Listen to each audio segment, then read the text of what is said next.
Excellences, Mesdames, Messieurs, c'est avec un réel plaisir que je prends de nouveau la parole devant vous ce soir pour clore nos délibérations de ce jour. Ce plaisir est d'autant plus justifié que ces assises ont abouti à des résolutions susceptibles de produire des effets positifs qui seront immédiatement perceptibles par nos populations. Tout au long des travaux, j'ai pu apprécier notre volonté commune de privilégier les intérêts de la communauté. Ainsi, nous avons progressé dans la recherche de l'efficacité de nos institutions communautaires.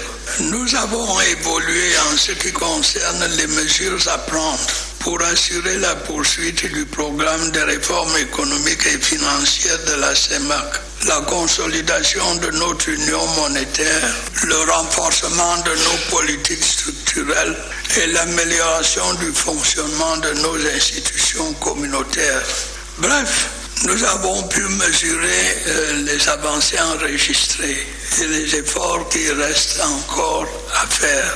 Les avancées constatées dans le cadre de l'intégration de nos économies augurent des perspectives encourageantes. Il y a lieu d'être persuadé que notre communauté est capable de jouer son rôle dans la rationalisation de l'exploitation commune de nos immenses ressources.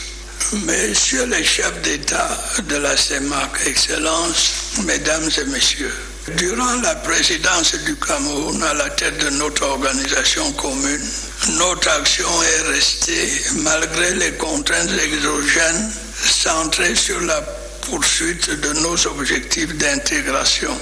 Des étapes significatives ont été franchies, car la construction communautaire est un processus long.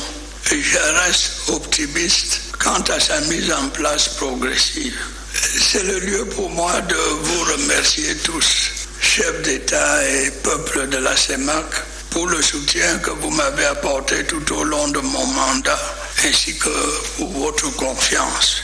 Je tiens aussi à remercier tous nos partenaires au développement qui nous ont accompagnés dans la réalisation des objectifs que nous nous sommes assignés au sein de la CEMAC.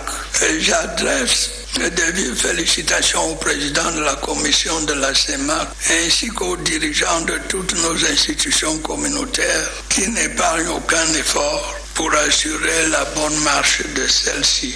Je salue enfin le dynamisme de tous ceux qui ont contribué directement ou indirectement aux préparatifs et au bon déroulement de ce sommet. Au moment où je passe le témoin à notre frère, le président Faustin Archange Touadéra, à la présidence de la conférence des chefs d'État de la CEMAC, je voudrais lui exprimer notre confiance et notre disponibilité à collaborer avec lui pour le progrès de notre communauté et dans l'intérêt de nos peuples frères. Je suis persuadé que sous son impulsion, notre communauté remportera de nouvelles victoires sur le chemin de son intégration et son émergence économique. En souhaitant à toutes les délégations un bon retour dans leurs pays respectifs, je déclare clos les travaux de la 15e session ordinaire de la conférence des chefs d'État de la CEMAC. Je vous